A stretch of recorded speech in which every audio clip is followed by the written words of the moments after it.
Hello everyone, একঘেয়েমি ডিম সেদ্ধ বা সাধারণ ডিম কারি খেয়ে খেয়ে বোর হয়ে গেছেন?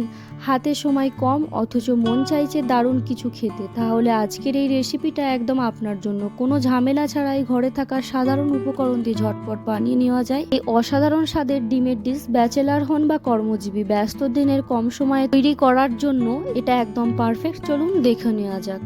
চলুন সরাসরি রান্নায় যাওয়া যাক। প্রথমেই একটি প্যান বসিয়ে দিয়েছি, তাতে পরিমাণ মতো তেল দিয়ে দিলাম। আমি কিন্তু এখানে সর্ষের তেল ইউজ করেছি, তবে আপনারা চাইলে যে কোনো তেল ব্যবহার করতে পারেন, তাতে স্বাদের কোনো অসুবিধা হবে না। তেলটা হালকা গরম হয়ে এলেই আমি দিয়ে দিচ্ছি কুচিয়ে রাখা পেঁয়াজ। এবারে এটাকে হালকা করে নাড়াচাড়া করতে থাকবো, প্রায় 2 থেকে 3 মিনিট মতো এটাকে নাড়াচাড়া করতে থাকবো। পেঁয়াজটা হালকা নরম হয়ে এলেই আমি দিয়ে দিচ্ছি আদা রসুনের পেস্ট।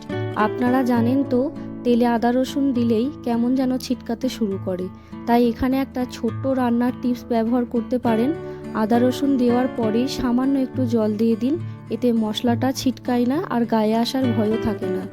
এবারে এটাকে একটু হালকা করে নাড়াচাড়া করতে থাকবো। এবারে এই পর্যায়ে আমি দিয়ে দেবো কুচিয়ে রাখা টমেটো আর দেবো লঙ্কা কুচি আর স্বাদ মতো নুন। নুনটা এখানে দিলে টমেটোটা দ্রুত সেদ্ধ হয়, একদম নরম হয়ে যায়। এবারে হালকা করে এটাকে বেশ কিছুক্ষণ ধরে নাড়াচাড়া করতে থাকবো। টমেটো যখন একদম গলে আসবে তখন এক এক করে সব গুঁড়ো মশলা দিয়ে দেবো। আমি দিয়ে দিচ্ছি লঙ্কা গুঁড়ো, এরপরে দিয়ে দিলাম হলুদ গুঁড়ো, এরপরে দিয়ে দিলাম ধনে গুঁড়ো, এরপরে দিয়ে দিলাম জিরে গুঁড়ো। এবারে সামান্য একটু জল দিয়ে মশলাটাকে খুব ভালোভাবে কষাতে হবে, যতক্ষণ না মশলা থেকে সুন্দর তেল ছাড়তে শুরু করছে।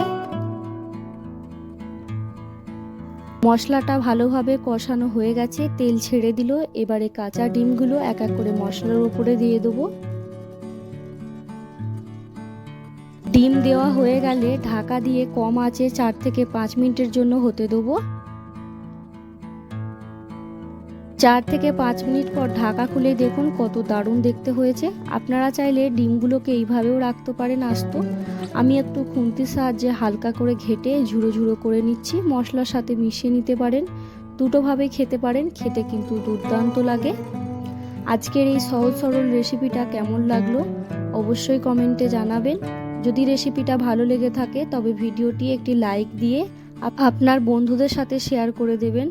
আর এই ধরনের সহজ সরল সুস্বাদু রেসিপি পেতে হলে আমার চ্যানেলটিকে সাবস্ক্রাইব করে পাশে থাকেন।